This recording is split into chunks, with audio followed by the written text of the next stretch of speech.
इस कार्यक्रम के पुण्यार्जक हैं Mukundra infra projects private limited, Deepura associated industries, Deepura warehouse and logistics, G1 319A, Indraprastha industrial area, road number 6, Kota, Rajasthan. निवास स्थान A55, दीपुरा हाउस, तलवंडी, कोटा, राजस्थान।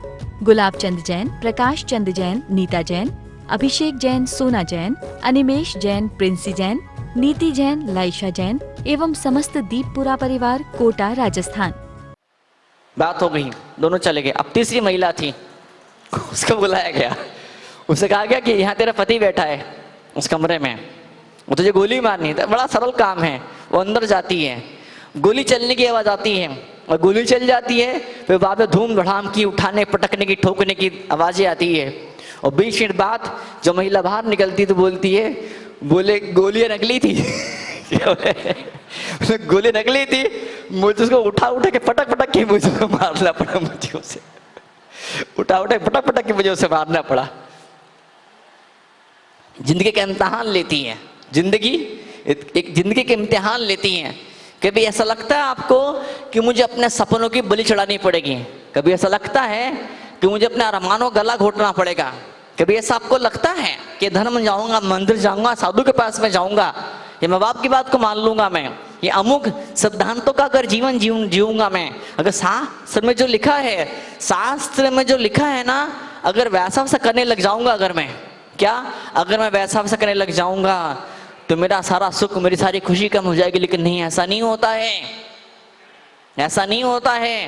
वो बंदूक तो होती है, वो सामने आपकी पत्नी भी बैठी होती है, लेकिन गोली कैसी होती है? वो नकली गोलियां होती है। आपको लगता मर जाऊंगा मैं, ये तपस्या करूंगा, ये उपवास करूंगा, ये त्याग करूंगा तो जिंदा कैसे रह पाऊंगा मैं। लेकिन नहीं, लगता है ये क्या है, ये दुख देने वाले तपस्या, त्याग, पूजा पाठ। महाराज जी, बाप रे, गर्मी का मौसम और भूखे प्यासे रह जाना, बाप रे, कंकर पत्थर वाली सड़क और नंगा पैरों पैदल चलना, बाप रे, ऐसी भयंकर ठंडी, ऐसी भयंकर गर्मी और बिना एसी के रह जाना। लगता है मेरा सुख छीन लिया जाएगा, मेरा मजा मौज मस्ती खत्म हो जाएगा। लेकिन नहीं, ऐसा होता नहीं है। जब आप कूद जाते हैं, जब आप उस क्षण में जब स्वाहा हो जाते, समर्पित जब हो जाता, आपको मालूम पड़ता है कि दुख था, जो मुझे अंदाजा था, जो उम्मीद थी कि भयंकर दुख तो नकली दुख निकला, और अब जो सुख मिल गया वो सुख बड़ा अच्छा और सच्चा सुख का मुझे दर्शन हुआ। क्या बोलते हैं इसको? माइंडसेट। माइंडसेट। मैं झुक जाऊंगा, मैं माफी मांग लूंगा, मैं सॉरी बोल दूंगा, तो सामने वाला मुझे समझेगा तो हार गया, तो डब्बू है डब्बू, फिर नाक कट जाएगी, मेरी इंसल्ट हो जाएगी। तो भीतर बैठा अहंकार, भीतर बेटी जिद आपको झुकने नहीं देती है। आप चीजों को दिमाग से निकाल नहीं पाते हैं, और जब चीजें दिमाग से नहीं निकल पाती, माफी जब दिल के अंदर पैदा नहीं हो पाती है, जब उम्मीद का चिराग जब नहीं जल पाता है, जो उम्मीद का दामन आप नहीं थामते हैं, फिर विश्वास भी नहीं पैदा हो पाता है। और जब उम्मीद भी नहीं होती, जब विश्वास भी नहीं होता है, फिर साहस है, उत्साह है, दौलत है, बुद्धिमान है, सारे दीपक, सारे चिराग बुझ जाया करते हैं। सबसे बड़ी चीज क्या होती है? उम्मीद। उम्मीद पे आसमान टिका है, उम्मीद पे आसमान टिका है। अगर गोल्डन फ्यूचर आपके सामने होता है, सुनहरे भविष्य का आप निर्माण कर लेते हैं, होती है, मनोविज्ञान में ऐसी विधियां होती हैं, आप भविष्य का निर्माण करते हैं। जब भविष्य आपको आंखों के सामने दिखाई देने लग जाता है, तो वर्तमान की सारी संकट, सारे मुसीबत, सारी झंझट आप चुपचाप अपने आप सहन करना सीख जाते हैं। हर तपस्या, हर त्याग आपसे हो जाता है। कई बच्चे कोटा पढ़ने आते हैं, तो जो जहाँ बच्चे पढ़ने आते हैं हॉस्टलों के अंदर, हॉस्टलों में रुकते हैं, तो अब मैंने जब से कोटा में आया, मैंने उनके वार्डन को बुला के बात करना शुरू किया है। जो वार्डन टाइप के लोग होते हैं, जो उन हॉस्टलों के मालिक टाइप के लोग होते हैं, उनसे बुला के पूछता हूँ, बात करता हूँ। तो मुझे कई सारे वार्डन लोग मुझे बताया, कई सारे हॉस्टलों के मालिक लोगों ने मुझे बताया, बोले महाराज जी 90% बच्चे तो बस मस्ती मारने, लाइफ के ऐश करने के लिए आते हैं। मैं तो कैसे लड़के के भी जानता हूँ, मैं मुझसे 2 या 3 हजार रुपए महीने की तनख्वाह, बाप तो पागल टाइप से कुछ कमाता धमाता नहीं है, उसकी माँ कुछ छोटा मोटा काम कर लेती। माँ भी बहुत ज्यादा सस्ता नहीं है, बहुत सस्ता नहीं, माँ भी 2-3 हजार रुपए की महीने की तनख्वाह घर के अंदर आती है। इस बच्चे को समाज के लोग चैरिटी देके पढ़वा रहे हैं, समाज के लोग चंदा देके जिस तरह से पढ़ेगी। ये लड़का लड़की के प्रेम में फंस गया, हम उससे आके पूछता महाराज जी क्या करूं, वो तो मना करती शादी से, क्या लगता है आपको, मेरा हाथ देख के बताओ, मेरा हाथ देख के बताओ। मैंने कहा तू इधर मेरे पास में आ, मैंने कहा देख मेरा हाथ देख, इस हाथ में ऐसी लकीर है कि मैं किसी की लाइफ बदल सकता हूँ, इसमें ऐसी लकीर है, दिखाओ कहाँ है मेरे पास। एक खींच के चक कर दी गाल पे उसको दिया मैंने, ये बदतमीज, तेरे पास खाने का जुगाड़ नहीं, रोटी तक तेरे पास में नहीं है, तू उठपटा धंधों में तू पड़ा हुआ है। आपको क्या भविष्य आंखों के सामने दिखाई दे रहा है?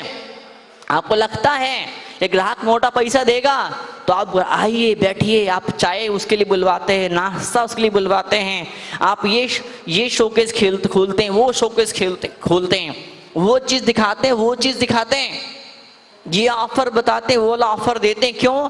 आपको लग रहा है मेरा सामान खरीदेगा मोटे पैसे वाला ग्राहक है, मोटा फायदा मुझे होने वाला है। और अगर आपको ऐसा लगे, जिस ग्राहक दुकान में गुस्सा लगे, आप कहें तो क्या खरीदे क्या लेगा, तो आप उसकी तरफ देखने वाले भी नहीं हो। दुख क्यों आपके पीछे पड़े हैं, संकट क्यों आपका पीछा नहीं छोड़ रहे हैं? उन संकट को, उन समस्याओं को, उन बाधाओं को, उन मुसीबतों को, those miseries became so pleasureful for you। इंसान ऐसे नरक का निर्माण कर लेता है, लगता बस यही जिंदगी है, बस यही जिंदगी है, बस यही जिंदगी है, और ये मुझसे हाथ से छिन गई, ये सपना मेरा रह गया, ये दोस्त मेरे हाथ से निकल गया, ये दोस्त जो कर चुपचाप कर लो, दारू पी लो, बीड़ी P low, cigarette P low, जो कह रहा कर लो, जो कह रहा है कर लो।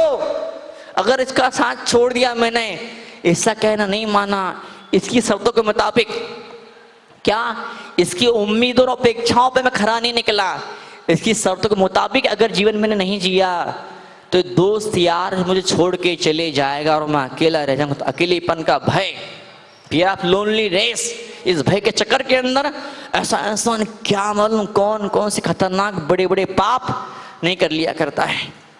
जिंदगी भर एक ही दौड़ में इंसान लगा रहता है, मेरे आसपास ग्रुप होना चाहिए, मेरे आसपास सर्कल होना चाहिए, आसपास का प्यार मुझे मिलते रहना चाहिए। एक दिन मैंने बताया था, मैंने जब बच्चा छोटा होता है तो उसको माँ बाप, बड़े लोग, टीचर लोग, स्कूल के लोग, घर वाले लोग उसको सिखाते हैं, उससे कुछ ऐसा करो, ऐसा चलो, ऐसा बैठो, ऐसे खाओ, ऐसे कपड़े पहनो, ऐसे पढ़ाई करो, सिखाते हैं। और उनकी उम्मीदों पर खरा उतरता है वो बच्चा, उसे गुड बाय बोला जाता है, उसे मिठाई दी जाती है, उसे नए कपड़े उसे दिए जाते हैं, साइकिल दी जाती है, उसे गहने, उसे खिलौने ला के दिए जाते हैं, उसे गोद में उठा के उसे खिलाया उसे जाता है। और जब वो नहीं मानता बातों को, उसे सजा दी जाती है, दंड उसे दिया जाता है। वो जिंदगी में फिर ये खेल बाद में शुरू हो जाता है। जब वो बच्चा बड़ा होता है तो अनजाने में सीख गया था क्या, ये किसी को अपने हिसाब से कैसे चलाया जाता है। जो उस हिसाब से चलते हैं उनको पुरस्कार देता, सम्मान उसे देता है, जो उसके हिसाब से नहीं चल पाते उनको दंड देता है, वो सजा, पनिशमेंट देता है। और किसी और को पनिश आप कर पाए न कर पाए, सबसे बड़ा सजा और दंड आप अपने आप को देते हैं। You can cheat with everybody but can't C N S, कहावत है अंग्रेजी की। आप किसी को भी धोखा दे सकते हैं, आप दुनिया को धोखा दे सकते हैं, even you can cheat the God, आप भगवान तक को धोखा दे सकते हैं, लेकिन आप अपने आप को धोखा नहीं दे सकते हो। जब मन में टेंशन पैदा होता, जब में दुख पैदा होता है, तो मन के अंदर, दिल के अंदर, शरीर के अंदर ग्रंथियों से ऐसे केमिकल निकलना शुरू हो जाते हैं कि 1000 बीमारियां आपको पैदा होना शुरू हो जाया करती हैं। और फिर ऐसा होता है, फिर बदनामी धर्म की होती, ये दादी अम्मा, वो दादाजी, उनने इतना धर्म किया और बदले में उन्हें कुछ भी नहीं मिला। और जब मेरे पास से खबर आती है तो मैं उनसे कहता हूँ मैं कि दादाजी के हाथ में एक साबुन था, कि दादाजी बीमार पड़ते हैं, धर्मात्मा के लाइफ में संकट आते हैं और लोग मुझसे सवाल पूछते हैं, इतना धर्म फिर भी इतने संकट क्यों, धर्म संकट नहीं मिटा सकता है क्या? तो मैं सिर्फ एक जवाब में सिर्फ एक बात कहता हूं मैं कि देखो ऐसा है, हाथ में एक साबुन, उस साबुन से पूरा घर पर नहा सकता था, उस साबुन से पूरा परिवार नहा सकता था, महीने 2 महीने तक। इतना बड़ा साबुन, उस एक अकेले साबुन से पूरा घर, पूरा परिवार महीने भर तक नहा सकता था। लेकिन वो साबुन का उपयोग करके एक आदमी एक बार भी नहीं नहा पा रहा है। क्यों? साबुन का रैपर ही नहीं खोला। साबुन तो है, उस साबुन से पूरा परिवार महीने भर तक नहा सकता है, पर अकेले एक आदमी एक बार भी नहीं नहा पा रहा है। क्यों नहीं नहा पा रहा है? रैपर नहीं खोला। सूरज था, उजाला था, रोशनी थी, और सूरज आया रोशनी देने के लिए, लेकिन हमने छतरी तान के बैठ गए। इस उजाले को अपने आप तक हम नहीं पहुंचने देंगे। जो उजाला नहीं चाहिए मुझे, अंधेरे पसंद हैं। अंधेरे में जिया था, जिया हूं और जीऊंगा, भली मर जाऊं तो मर जाऊं, लेकिन ये उजाला मुझे मंजूर नहीं है, स्वीकार नहीं है। वो उस उजाले को एज अ संकट के रूप में, एज अ क्राइसिस के रूप में उसे देखा करता है। कभी कभी जीवन के दरवाजे पर कुछ क्षण दस्तक देते हैं, कुछ सौभाग्य नॉक करता है। उठो, खोलो दरवाजा को, उठ जाओ। आप कहते रात को 12 बजे सो जाओ मोबाइल चलाते चलाते। मैं कैसे उठ जाऊं? सुबह के 6 बज रहे हैं, सुबह के 4, सुबह के 5 बज रहे हैं, मैं नहीं उठ सकता। किस्मत दस्तक देती है, सौभाग्य वापस लौट जाता। आप कहते हैं कि जब से पैदा हूं तब से लेके आज तक आंसू आंसू देखे हैं। आंसू क्यों देखे आपने? बहारें आई थी, खुशियां आई थी, सफलता आई थी आपके चरण चूमने के लिए, पर आपने खुद ने उसे भगा दिया, दूर भगा दिया, कभी डूब ना पाया। तो मैं ऐसे ऐसे लोगों को जानता हूं, एक ही दीवार, मंदिर की एक ही दीवार, घर मंदिर की एक ही दीवार, और कभी आकर के माला फेरने का मन नहीं होता है। जब दादाजी सुबह चले आते अभिषेक करने के लिए, न बेटे को आने की फुर्सत है, न पोते को आने की फुर्सत है। हम बगीचे में घूमने चले जाएंगे, क्या बगीचे में घूमने चले जाएंगे, लेकिन मंदिर आने का मन नहीं हो पाता है। आप कितने किस्मत वाले, बताओ आप कितने किस्मत वाले आप लोग। ये पीले कपड़े, ये सफेद कपड़े, ये केसर का तिलक, हाथ में अभिषेक का कलश, बताओ क्या नसीब पाया आप लोगों ने। अगर शूटिंग हो रही होती, लाइव टेलीकास्ट हो रहा होता अभिषेक का, 100 लोग आ जाते कम से कम अभिषेक करने के लिए। जो यहाँ रहते वो तो आते आते, जो यहाँ नहीं रहते ना वो लोग भी जने कहाँ से चले जाते हैं। जो अभिषेक नहीं कर पाते वो देखने आते, तो देखने वालों में सही फोटो तो आएगा हमारा।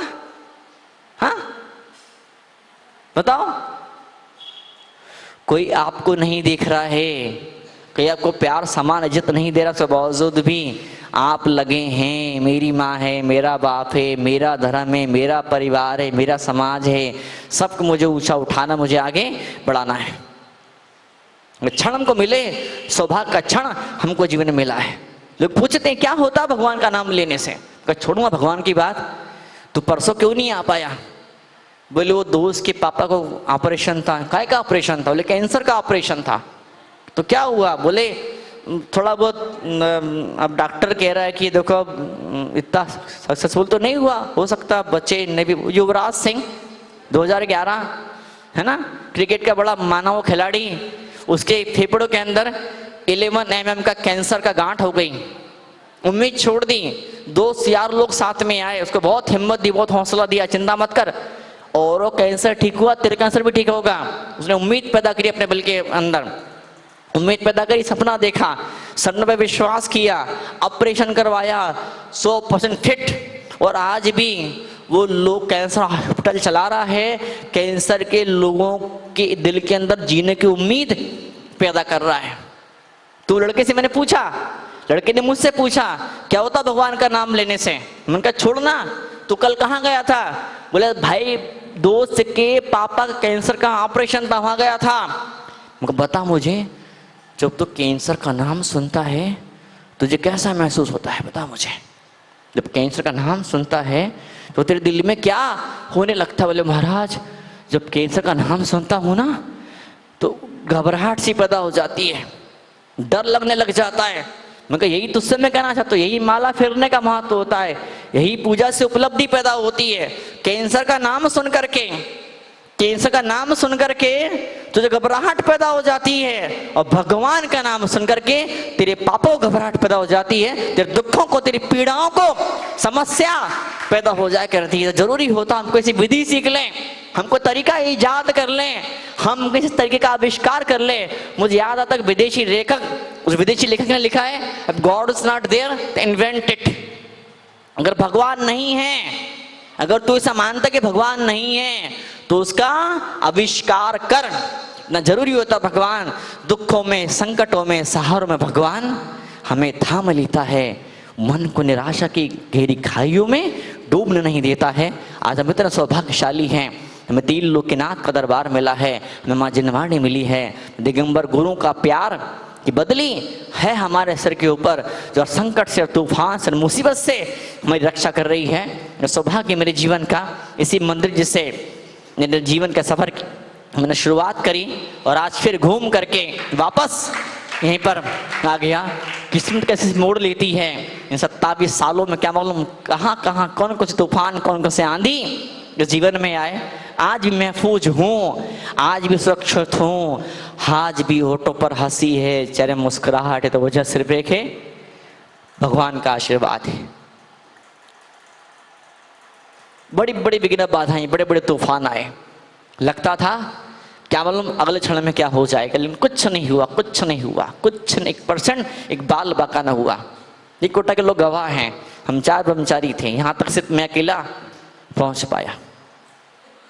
तूफान जब जिंदगी में आ जाते हैं तो उन तूफानों से लंगर होता है, लंगर नहीं होता है, समुद्र के अंदर लंगर डाला जाता है, बड़ा भारी वजन, बड़ा भारी पत्थर होता है, बड़े बड़े भारी पत्थर होते हैं, उन पत्थरों को रस्सी से बांध करके, मोटे मोटे रस्सी से बांध करके डाल देते हैं समुद्र के अंदर। तो उससे क्या होता है, उन पत्थरों के वजन की वजह से भयंकर तूफान आते, आंधी आती, झोंके, तो भी वो नाव वहां से हटनी। नाव तो नाव है, जहाज तो जहाज है, बड़ा भयंकर तूफान आ रहा है तो मालूम पड़े, जो तूफान थमा 2 दिन बाद, 4 दिन बाद जब तूफान थमा, 2 घंटे बाद जब तूफान थमा, तो मालूम पड़ा पूरा बंदरगाह खाली, वहाँ एक भी जहाज नहीं है।